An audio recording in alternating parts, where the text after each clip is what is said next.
tôi vô hình, chìm trong sông chết riêng mình, đưa tôi xa kiếp người, đưa tôi xa cõi đời. Lần theo cơn gió du hơi, lần theo quá khứ xa vời, đang thong dong bước lùi vào trong màn tối.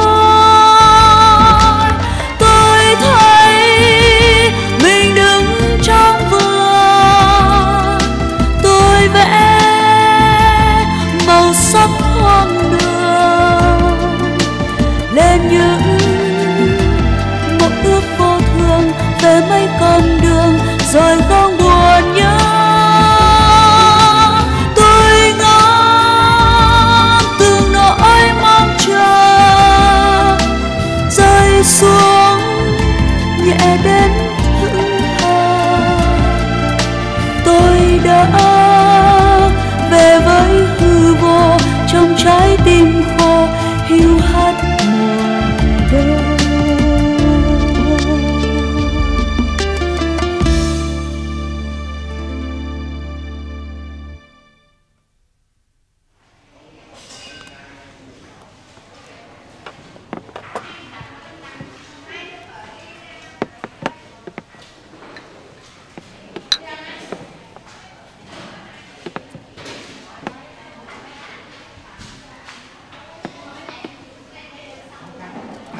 Chưa bao giờ một bác sĩ thực tập lại quá đáng với anh như em. Do anh đang phải cố nhịn vì một người khác, nên em đừng nóng vội. Nếu nghe xong em thấy phải bye, anh cũng bye bye luôn. Bây giờ mời em.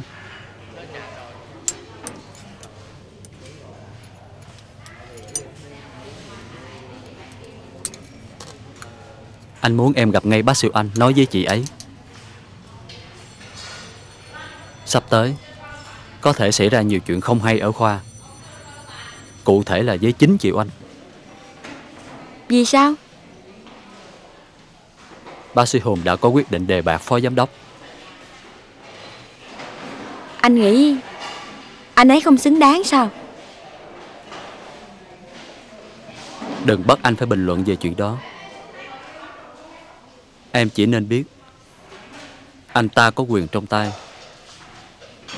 Nhất định trong khoa sẽ xảy ra chuyện ân đền oán trả. Chị Oanh không thoát được đâu. Còn ai sẽ được đền ơn?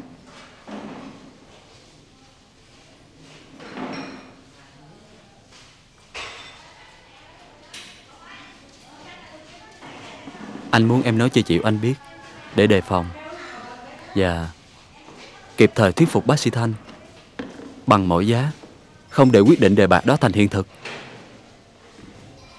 Em sợ trễ mất rồi. Chị ơi, có anh và bác sĩ Oanh đến. Con phải tránh mặt ba. Việc gì mà con phải sợ như vậy? Ba cấm con tới công ty, đang giờ học ăn mặc kiểu này để ba thấy không khác gì chọc giận ba. Con về đây.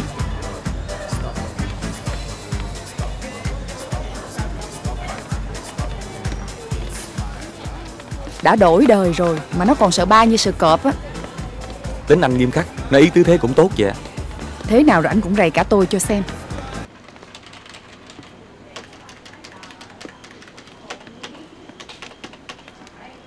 Em chào anh. Chào Duy Oanh. Chào chị. Chào. Chào cô. Lần đầu tiên cô đến đây phải không? Dạ.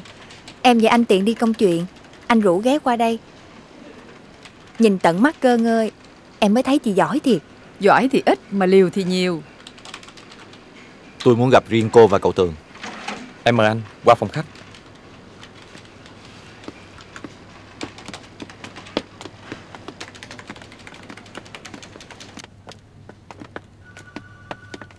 Hôm nay trường cô nghỉ dạy à?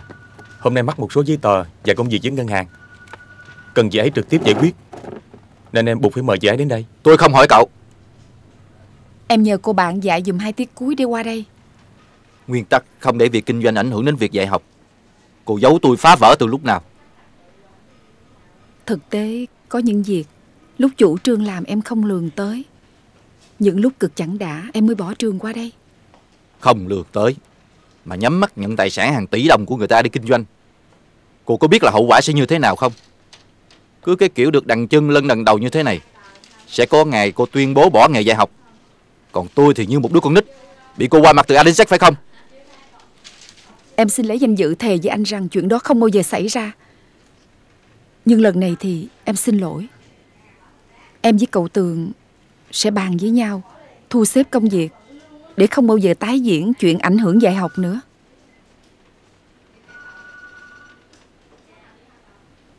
Tôi nói lại lần nữa với cậu, trước đây làm ăn bằng vốn của mình, cậu khôn dại thắng thua thế nào tôi không biết. Nhưng hiện nay đang làm ăn bằng vốn của ông Hán. Tôi yêu cầu cậu phải tuyệt đối tuân thủ nguyên tắc, trung thành với đường hướng của ông ấy. Nếu không có chuyện gì xấu xảy ra, mình sẽ mang tiếng là kẻ vô ơn, thất đức. Dạ thưa anh, em vẫn tuyệt đối nghe lời anh dặn, chứ có làm gì qua mặt ông Hán đâu à. Tôi về đây.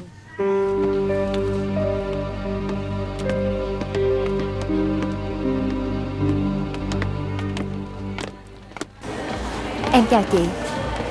Em chào anh Tường. Chào chị Hằng.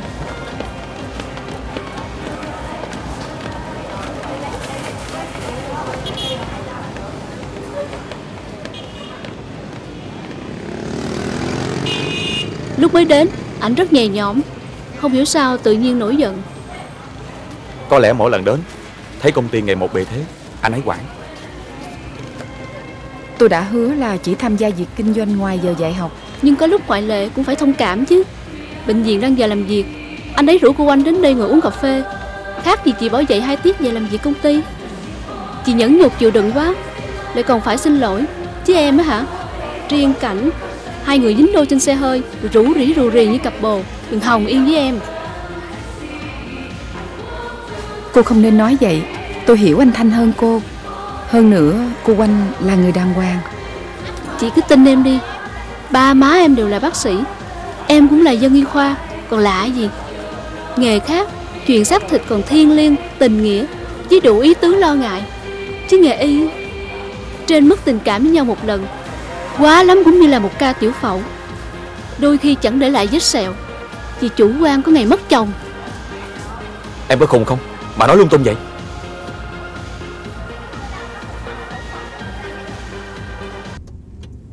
Tại sao anh lại bực mình sau khi chị về?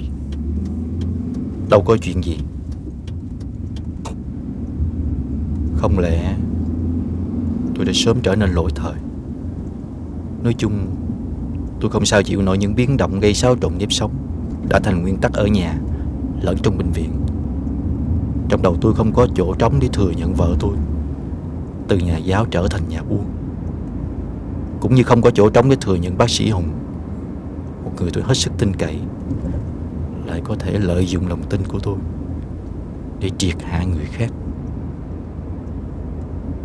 Em hiểu được nỗi trăn trở của anh. Sự thật được nhìn như viên thuốc đắng, đều khó nuốt.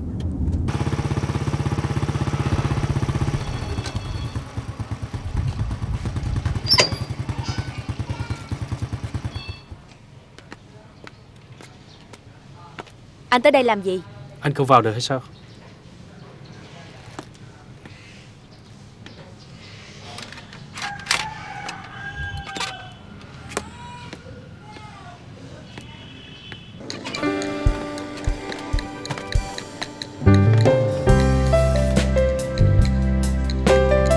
Anh xin lỗi vì thời gian qua bận quá, không có lúc nào rảnh tới thăm em được. Anh muốn gì? Việc học hành vẫn tốt chứ. Anh đừng đóng kịch nữa, nói thẳng vào chuyện đi. Tình cảm của anh với em vẫn trước sau như một. Anh vẫn giữ lời hứa. Khi nào bỏ xong cuộc Kiều, anh sẽ đến gặp mẹ để xin cưới em.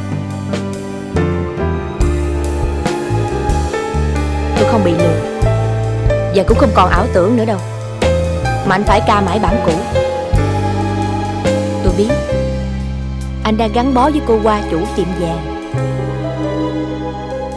Anh sợ ngày mai tôi đi làm sẽ tố cáo anh chứ gì. Anh có tội lớn với em. Anh đến đây để van xin em bỏ qua chuyện cũ.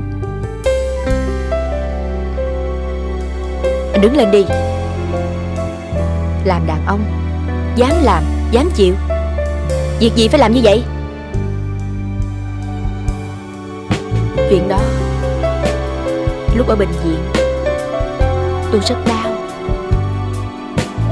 Có lúc định tự tử. Nhưng bây giờ, sau khi bình tĩnh, tôi đã nhận ra anh là kẻ Sở Khanh, còn tôi là con bé ngu dại. Và tôi đáng phải trả giá cho sự ngu dại đó. Tôi sẽ chẳng tố cáo anh làm gì. Tôi tin rằng trời có mắt. Như vậy anh an tâm chưa? Anh vô cùng cảm ơn tấm lòng cao thượng của em. Xong muốn em đã thương thì thương cho trót. Vừa rồi cô Hòa mới nói em đã không đi học mà ra chợ bán cá. Anh rất hối hận. Anh thật không ngờ. Ngay lập tức anh đã liên hệ với bệnh viện Gia Định nhận em về đó tiếp tục công tác. Em biết Gia Định hiện là bệnh viện có thu nhập bình quân cao nhất thành phố. Đây là các giấy tờ đồng ý tiếp nhận em. Anh sợ tôi trở lại bệnh viện sẽ như cái gai trong mắt anh. Và bất cứ lúc nào cũng có thể thất hứa tố cáo tội cũ của anh với tôi chứ gì.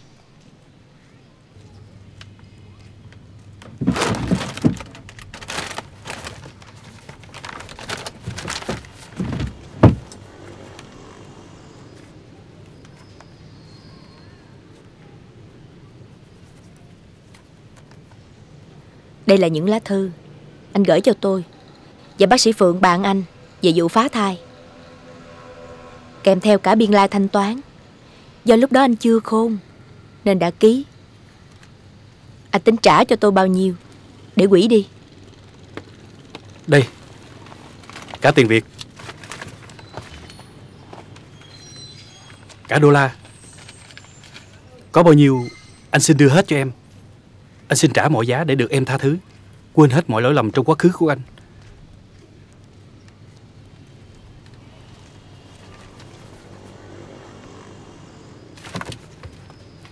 Để anh yên tâm tiến thân nữa chứ gì. Thật ghê sợ cho một bác sĩ có tài như anh. Anh hãy cất tiền đi, và mang cả những thứ quà kia đi nữa. Xin anh hãy mang đi cho. Nếu em chê ít, anh sẽ về nhà lấy thêm.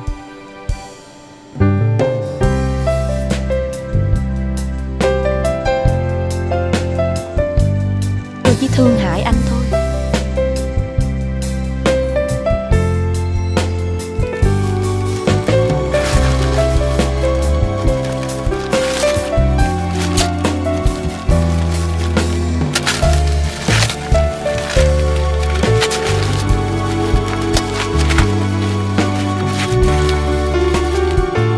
Anh yên tâm, tôi đã xóa nợ vô điều kiện với anh rồi chứ. Bây giờ anh mang tiền và quà ra khỏi nhà tôi.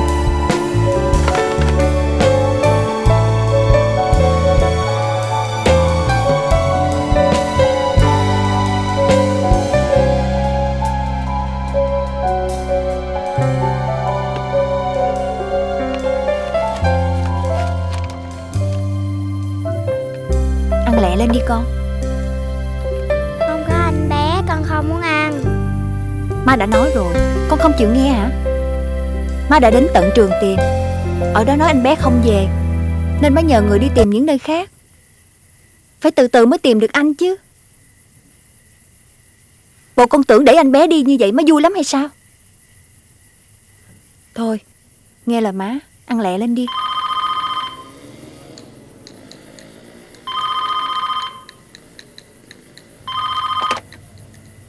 Alo. Chị Oanh hả? Em Dân đây. Em đang ở phòng trực. Cả ngày hôm nay chị đi đâu? Sao không thấy chị ở bệnh viện? Chị bận một số việc ở ngoài. Có chuyện gì không? Việc rất cần. Em qua chị một lát nha. Đang ca trực không nên bỏ. Để chị cho tí nị ăn xong rồi sẽ qua với em. Em sẽ đợi.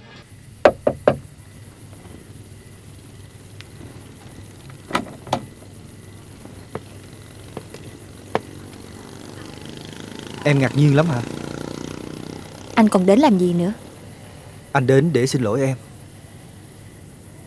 Anh vô đi. Má, đừng cho chú Thắng vào, vì chú Thắng mà anh bé sợ bỏ đi đó má. Con không được nói lung tung. Khoanh tay chào chú đi. Con không chịu, con không chào đâu. Con sang nhà bà ngoại chơi đây.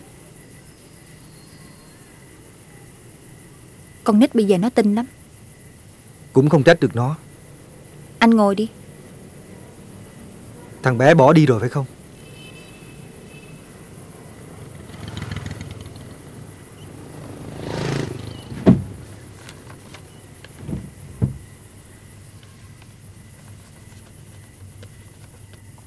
Anh đọc đi.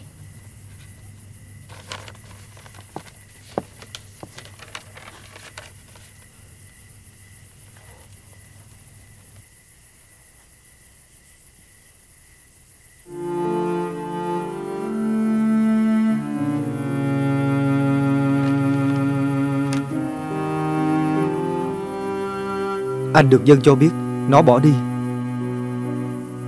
Anh cứ nghĩ là nó quen đi qua, và trong em đang có sự thức tỉnh nào đó về nó.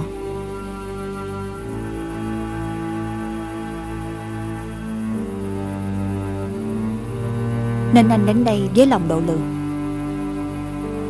Nếu đúng vì động cơ này mà nó ra đi, thì nó là thằng bé cao thượng. Nhưng dù sao nó cũng đã đi rồi. Anh muốn chúng ta sáng suốt cùng nhìn về tương lai. Hãy để hình ảnh của nó trong chúng ta như một kỷ niệm. Cảm ơn anh đã thương em. Nhưng như trước đây, khi thằng bé còn ở trong nhà này, nhiều đêm em đã khóc thầm vì tiếc anh, vì đã chọn nó mà phải mất anh. Nhiều đêm ngày em đã dằn vặt, và đã có lúc tính hay gửi nó đến một trường nội trú tốt hơn, để vừa được cưu mang nó mà vẫn không mất anh. Nhưng từ lúc nó bỏ đi, tất cả những trăn trở ấy đều biến mất.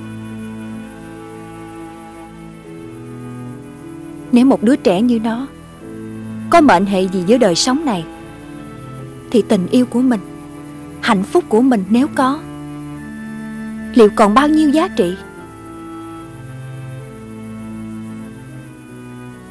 Em nhạy cảm và nghĩ những điều xa vời quá. Cứ cho là như vậy, em cũng không bao giờ bỏ được những gì đang có trong mình. Em cảm ơn anh đã quay lại, nhưng thật đáng tiếc.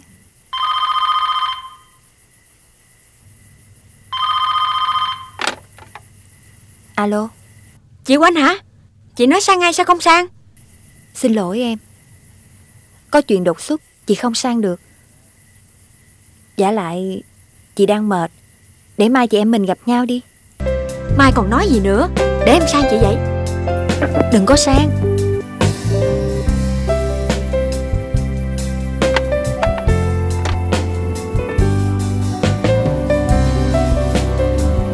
Có thể bây giờ em còn sốc vì chuyện thằng bé đi. Anh sẵn sàng chờ cho đến lúc em thanh thản.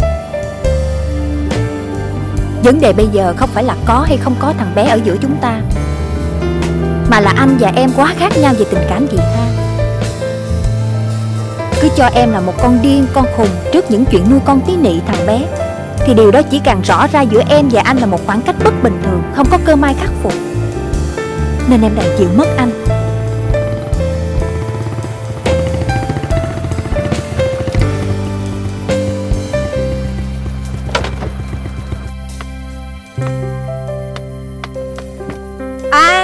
Tưởng ai?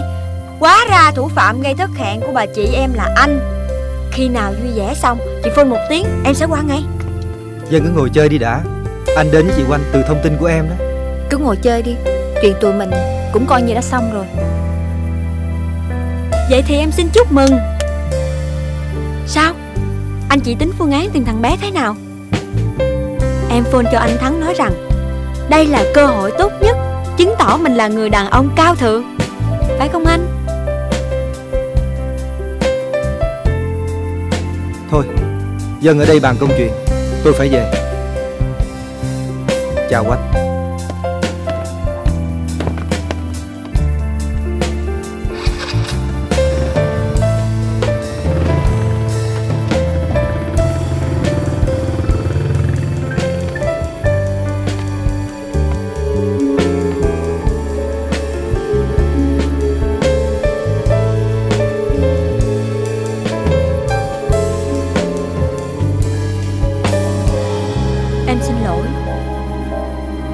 Em vô ý. Em cứ tưởng hai người hòa nhau. Em chẳng có lỗi gì đâu. Có lẽ tại chị không sao thoát khỏi mình được, nên chị tự làm khổ mình. Tóm lại, ông Thắng vẫn cứ ngôn ngữ bất đồng với chị chứ gì. Trời ơi, nếu biết trước em đã không để cho ổng về, mà té tát cho ổng một trận. Nhưng loại đàn ông hẹp hòi như ổng, chị cứ phải luyến tiếc làm gì cho hèn yếu người ra. Anh ấy chẳng có lỗi gì đâu. Anh ấy có ý quay lại, nhưng chị không còn lòng dạ nào. Chị đã nói lung tung.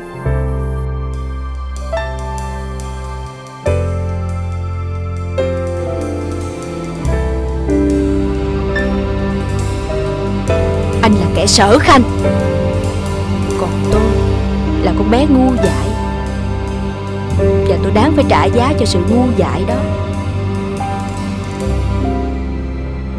Tôi sẽ chẳng tố cáo anh làm gì. Tôi tin rằng trời có mắt.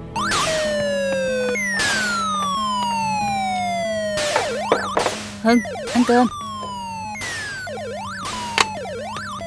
Ủa, sao không có đùi gà hamburger? Hâm với chẳng dọa. Hôm nay ba đang mệt, đòi vừa vừa thôi. Ăn đùi gà nhiều mang bệnh đó. Ngồi xuống.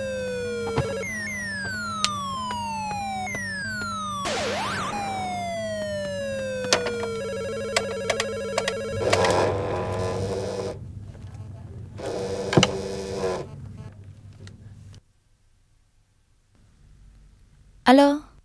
Cô qua hả? Con Hưng đây. Có chuyện gì vậy con? Má con lại không mua cho con. À, cô hiểu rồi. Hamburger chứ gì, cô mang đến ngay. Ba có nhà không? Ba có ở nhà nhưng ba đang mệt, nằm trong phòng. Cô tới liền. Cơm xong rồi, anh rang luôn cho nóng. Hãy tha lỗi. À, chuyện gì thế? Làm sao mà anh hốt hoảng vậy? Đang mơ mơ màng màng một chuyện không đâu. Lúc yếm thế không sao, giờ thắng thế lại sinh ra thần hồn nát thần tính. Cơm xong rồi, anh ra ăn đi.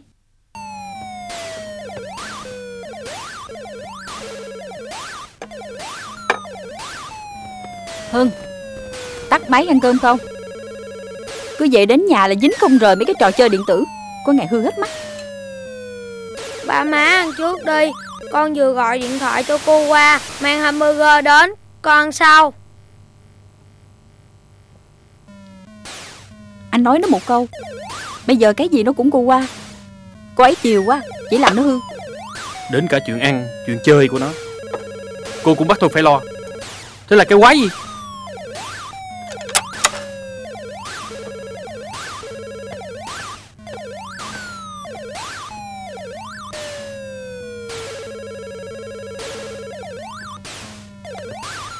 Đưa đây, tắt máy ăn cơm. Ngồi đó đi.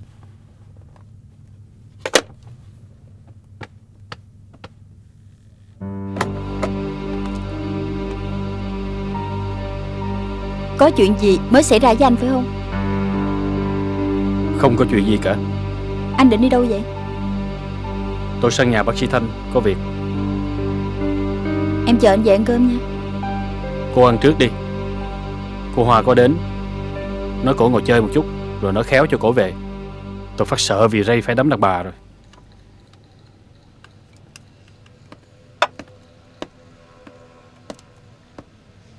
Thưa cô, thầy Thanh không có ở nhà. Hôm nay nhà tôi trực cấp cứu mà. Có chuyện gì vậy chú? Xin lỗi, em quên khuấy đi mất. Em định qua trao đổi mấy chuyện chuyên môn nhỏ thôi à. Bà, cô và cháu ăn cơm. Em xin phép qua bệnh viện. Vô lý. Làm gì có chuyện cùng khoa. Ba trực đêm mà chú ấy không biết. Con nói vậy là ba con nói dối đi đâu à? Con không nói ba con nói dối. Nhưng rõ ràng hồi này ba có ý tránh mặt, không ăn bữa tối ở nhà. Con chỉ lắm chuyện. Mọi khi trực đêm ba cũng ít khi ăn ở nhà lắm mà. Cẩn thận. Không có lúc thiếu thốn thì thương yêu đùm bọc nhau. Lúc có đồng ra đồng vào lại không được như vậy. Má cứ hay lo xa, chứ trong nhà này có chuyện gì lạ đâu má. Sao anh về ngay? Cô Hoa vừa đến hả? Thông cảm nha. Tôi phải qua bệnh viện ngay. Bác sĩ Thanh đang ở bên đấy. Đêm nay đâu phải ca trực của ổng. Thôi em hiểu rồi. Dân mình khổ như vậy. Từ lâu không quen có nhiều tiền, nên cứ tiền giàu nhiều là nhà nào cũng có chuyện. Toàn suy diễn. Đêm nay tôi cũng ở trong bệnh viện, không về đâu. Chào cô Hoa nhé.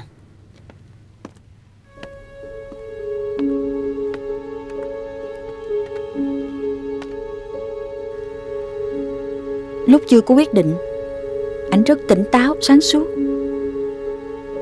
Lúc có quyết định, ảnh như người mê sảng vậy. Tiền và quyền lực chẳng khác gì bả ái tình. Không dính thì thôi, dính vào mê sảng, mất hết cả hồn. Nhưng chị yên tâm đi, sau cơn mê sẽ tỉnh.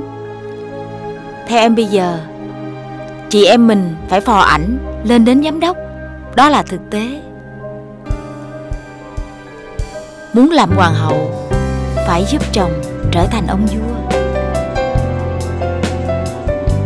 Cô là người ngoài nghề, sao lại hiểu hơn cả người trong nghề? Em là dân buôn, mà thời buổi này cái gì cũng quy đổi ra vàng. Số em không may, cha mẹ ép gả phải lấy ông chồng già, cho nên ai chịu bán chồng, em cũng chịu bỏ vàng ra mua. Nghe cô nói, tôi sởn cả da gà. Theo chị, nỗi lo lắng của Tạo đối với chị là đáng quý. Song nếu cậu ta chỉ xuất phát từ tình cảm với chị, không chịu nói rõ bản chất và động cơ của bác sĩ Hùng, mà chắc chắn cậu ta biết rất rõ, thì lòng tốt của cậu ta chẳng giải quyết được gì. Nhưng tính anh Tạo em biết, nếu anh ta không tự nhiên lộ ra, thì có mang súng dí vào tai, anh ta cũng không nói đâu. Đứng ra tố cáo người từng thân thiết như bác sĩ Hùng, đừng bao giờ mong có hơn anh ta. Vậy mới phức tạp. Chị lo rằng đến một lúc nào đó, khi mọi người trong bệnh viện nhận ra bản chất của bác sĩ Hùng, thấy rõ ở anh ta mối nguy cơ băng hoại y đức, tất cả đều muốn ngăn cản, nhưng rồi đều bất lực nhìn anh ta thăng tiến, và sau đó hoặc thỏa hiệp, hoặc lần lượt trở thành nạn nhân của anh ta. Có phải do đang thất vọng trong chuyện tình cảm với anh Thắng, nên chị đã nhìn tình hình bệnh viện đen tối quá? Không phải. Chị bất chợt lo bác sĩ Thanh sau cơn phẫn nộ, khi bình tĩnh lại, sẽ không kiên quyết đấu tranh như đã nói. Hùng là học trò cưng, là người mà bác sĩ Thanh từng mang cả danh dự và uy tín ra ca ngợi, bảo vệ. Giờ đây, nếu bắn một viên đạn phê phán vào Hùng, sẽ khác gì tự bắn mình.